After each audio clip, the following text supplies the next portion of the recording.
Hey, Chandra. I know we talk to a lot of CISOs, and a lot of them ask about a rules-based approach to alerting. Okay, I also know that the way our platform works is we have built-in dynamic threat models. We use machine learning and artificial intelligence to actually look at all the telemetry we're collecting and be able to detect alerts without having to write your own rules. Okay, and so how do you explain to those people who are asking about rules-based approaches that this approach might be risky?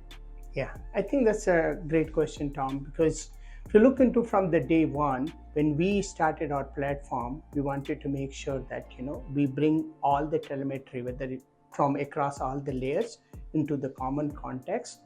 And we do not set up just like a set of the rule on one type of telemetry, because what is happening is once you set up a rule that you have a 5 login failure, that 5 login failure is one type of login failure telemetry in there.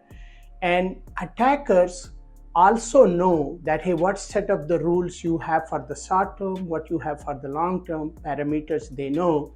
So they can easily go underneath those parameters and completely kind of avoid the detection altogether. They can be working for sometimes days and months and all that to get into your environment, and you do not detect based on the Give me rules. some examples, like how would they go around that?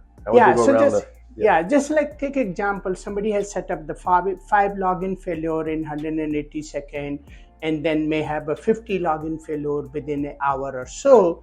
Now, if I know those parameters, I just stay within those parameters. I'll only do 4 login failure and I'll not have a 50 login failure across an hour or so. Yeah. And I can just keep on doing that for sometimes days and months to breach in your organization to get into the account. Similarly, data exfiltration, that's a great question you asked. So somebody may set a threshold that, hey, when 1 gig of file transfer happen, inform me.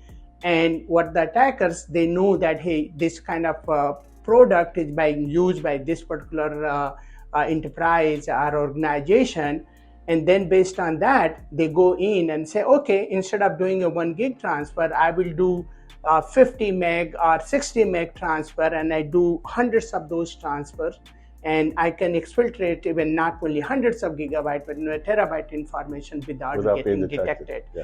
So those rules are not good. Another thing you always have to keep in mind, there are now easily available that what set of the tools you use.